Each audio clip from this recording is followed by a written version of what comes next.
Assalamualaikum warahmatullahi wabarakatuh. Gimana nih kabar teman-teman hari ini? Semoga selalu dalam keadaan sehat walafiat dan selalu semangat. Hari ini untuk pelajaran tematik kita akan masuk ke subtema 3 ya. Subtema 3 pembelajaran 1. Silahkan teman-teman siapkan bukunya. Nah, sebelum mulai belajar, teman-teman jangan lupa untuk membaca doa sebelum belajar ya. Yuk kita langsung lanjutkan saja. Nah, hari ini materi yang akan kita bahas adalah mengenai bahaya kabut asap bagi kesehatan manusia. Ya, teman-teman boleh buka bukunya halaman 105 sampai 107. Kita akan bahas mengenai materi yang ada di halaman tersebut. Ya. Kita mulai. Nah, kita akan bahas dulu penyebab kabut asap.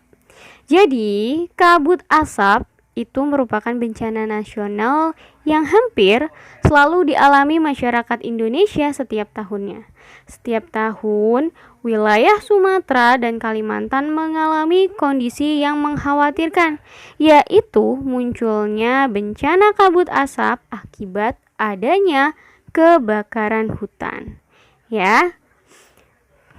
Nah, kabut asap akibat kebakaran hutan ini sangat membahayakan bagi kesehatan manusia. Ya. Gangguan kesehatan tersebut sangat rentan dialami oleh orang-orang yang memiliki riwayat penyakit jantung, penyakit pernafasan, lansia dan juga anak-anak. Nah, kabut asap termasuk pencemaran udara yang dihasilkan dari campuran beberapa jenis gas dan juga partikel yang bereaksi dengan sinar matahari. Nah, kandungan apa saja sih yang terdapat pada kabut asap? Pertama, beberapa jenis gas yang bereaksi dalam proses pencemaran udara ini antara lain yaitu karbon dioksida atau CO2, karbon monoksida CO, sulfur oksida atau SO2, volatil atau VOC dan juga ozon. Jadi ini jenis-jenis gas yang bereaksi yang terdapat dan bereaksi dalam proses pencemaran udara kabut asap. Nah, sedangkan beberapa jenis partikel yang terkandung dalam kabut asap antara lain ada asap itu sendiri, kemudian debu pastinya, pasir, dan serbuk sari. Nah, ini kandungan-kandungan dari kabut asap. Nah, kandungan ini semuanya bersatu dan bereaksi dengan sinar matahari. Akhirnya terjadilah yang namanya pencemaran udara. Nah, kabut asap yang ternyata mengandung berbagai jenis zat dan partikel yang berbahaya ini tentunya jika terhirup atau masuk ke dalam tubuh manusia akan menimbulkan reaksi yang berbahaya. Bahaya kabut asap tersebut bisa bersifat jangka panjang dan juga jangka pendek. Nah, berikut ini kita akan bahas beberapa bahaya kabut asap bagi kesehatan manusia, ya. Dampak buruk bagi kesehatan manusia apa saja? Yang pertama, ya, sulit bernafas. Ya, kabut asap yang pekat, yang tinggi di udara akan menyebabkan yang namanya kesulitan bernafas, terutama ketika kita melakukan banyak aktivitas di luar rumah. Nah, saat seseorang menghirup kabut asap, kemampuan kerja paru-parunya pasti akan mengalami penurunan, sehingga akan mengalami yang namanya kesulitan bernafas. Yang kedua, kerusakan pada paru-paru, ya. Nah, kabut asap ini juga akan menyebabkan daya tahan paru-paru menjadi turun. Jika udara yang telah tercemar tersebut oleh kabut asap terhirup oleh kita dalam jangka waktu yang lama, maka paru-paru menjadi rentan mengalami kerusakan. Yang ketiga, cepat lelah.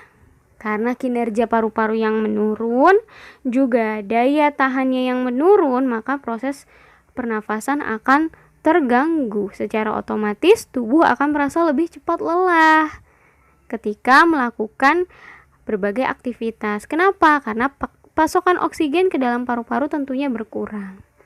Yang keempat, batuk dan iritasi tenggorokan.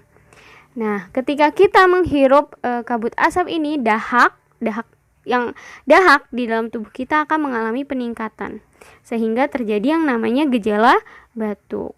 Tadi juga Miss Putri sudah sebutkan bahwa ketika kita menghirup kabut asap terlalu lama dalam jangka waktu yang panjang, daya tahan saluran pernafasan kita, sistem pernafasan kita akan mengalami penurunan. Nah, penurunan ini akan menyebabkan terjadinya mudah mengalami infeksi karena penurunan kerja saluran pernafasan dan sistem pernafasan menyebabkan tenggorokan lebih mudah mengalami infeksi, ya. Yang kelima, memperburuk gejala asma. Asma ini kan disebabkan oleh alergi, ya. Seseorang yang memiliki riwayat penyakit asma ini lebih rentan untuk mengalami kambuhnya gejala asma apabila menghirup kabut oksigen. Nah, karena itu penderita asma sebaiknya menjauh nih dari area-area kabut asap. 6.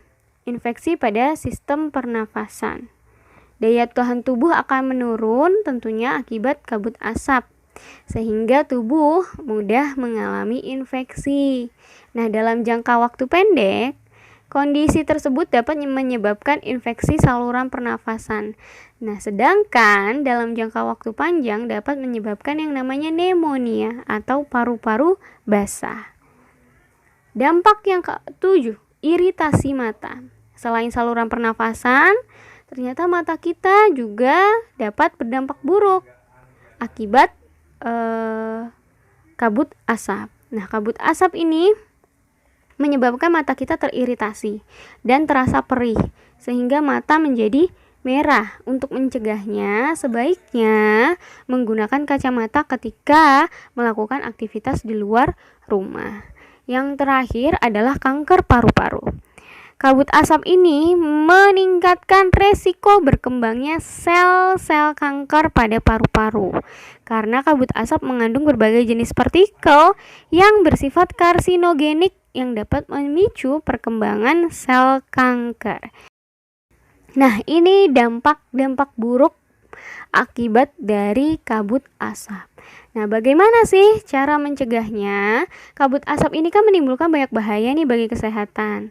Bahkan bisa menyebabkan tadi penyakit kanker paru-paru. Karena itu usahakan menghindari kabut asap, ya. Nah, kalau kita tidak bisa menghindarinya, maka lakukanlah cara-cara berikut ini untuk mengurangi dampak dari kabut asap bagi kesehatan tubuh, ya. Yang pertama yaitu menghindari aktivitas di luar rumah dalam waktu lama. Jadi kalau tidak terlalu penting, lebih baik di dalam rumah saja. Yang kedua, memperbanyak minum air putih. Yang ketiga, menggunakan masker untuk mencegah masuknya partikel berbahaya melalui pernafasan.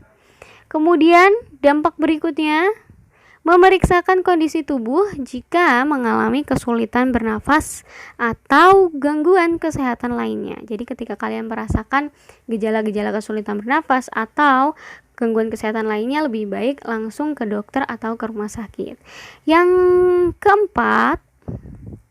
Yang kelima, menerapkan pola hidup sehat seperti makan makanan yang bergizi, istirahat yang cukup, tidak merokok, dan menjaga kebersihan lingkungan. Ini sangat perlu sekali untuk menjaga kesehatan tubuh kita. Ketika tubuh kita sehat, ya, tentu daya tahan tubuh kita akan lebih kuat. Yang keenam, mengurangi masuknya asap dari luar ruangan ke dalam ruangan, ya. Yang terakhir, yang ketujuh, menjaga dan melindungi penampungan air minum dan makanan dari kabut asap. Jadi kalau makanan dan minuman juga sudah terkena kabut asap, tentu partikel-partikel dalam kabut asapnya ini akan mencemari makanan dan minuman. Maka tapi harus ditutupi, ya. Air minum, makanan harus ditutupi supaya tidak tercemar oleh kabut asap. Nah, materi untuk hari ini sampai sini saja. Tugasnya, Kerjakan tugas halaman 111. Ayo berpikir, di situ ada bagan. Teman-teman langsung kerjakan di buku paket. Nah, untuk mengerjakan bagan ini, teman-teman tidak perlu mencari di internet. Teman-teman cari jawabannya di video ini. Silakan teman-teman rewind, teman-teman mundur ke belakang. Di situ ada semua jawaban dari bagan yang harus dikerjakan, ya. Di sini ada kabut asap di tengah. Penyebabnya apa kabut asap? Tadi sudah Miss Putri jelaskan. Kandungan zat berbahayanya ada, tadi Miss Putri sudah jelaskan kandungannya apa saja. Terus dampak buruknya bagi kesehatan juga sudah Miss Putri jelaskan. Cara mengurangi dampak buruk bagi kesehatannya bagaimana? Sudah Miss Putri jelaskan juga. Jadi cari jawabannya di video ini. Teman-teman tidak perlu cari di internet, ya. Kalau memang mau cari dari buku, silahkan, ada di halaman 105 sampai 107, ya. Miss Putri ambil materi dari situ. Jadi kalau mau lihat di buku boleh, lihat di video ini juga boleh. Jadi jangan cari di internet, ya. Oke. Sekian materi hari ini. Semoga dapat teman-teman mengerti dan pahami, ya. Tetap semangat, selalu jaga kesehatan. Wassalamualaikum warahmatullahi wabarakatuh.